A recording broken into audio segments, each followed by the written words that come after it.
Hi friends, 100% మీరు మాట్లాడతారు Nihali spoken English institute. ఈ వీడియోలో మనం క్వశ్చన్ మార్క్ గురించి తెలుసుకోబోతున్నాం. ఈ వీడియో గనక మీకు నచ్చినట్లయితే లైక్ చేయండి, షేర్ చేసుకోండి. షేర్ చేసుకోవడం వలన ఎంతోమంది ఇంగ్లీష్ రాని వారికి నిహాలి స్పోకెన్ ఇంగ్లీష్ని పరిచయం చేసిన వారు అవుతారు. మీరు గనక మన నిహాలి స్పోకెన్ ఇంగ్లీష్ని మొదటిసారి చూస్తూ ఉన్నట్లయితే తప్పకుండా సబ్స్క్రైబ్ చేసుకోండి. Question mark. We use the mark in writing after a question. అంటే ప్రశ్నార్థక వాక్యానికి చివరన సూచించే గుర్తే క్వశ్చన్ మార్క్.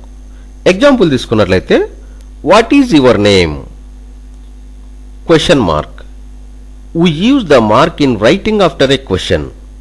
అంటే ప్రశ్నార్థక వాక్యానికి చివరన సూచించే గుర్తే క్వశ్చన్ మార్క్. ఎగ్జాంపుల్ తీసుకున్నట్లయితే వాట్ ఈజ్ యువర్ నేమ్?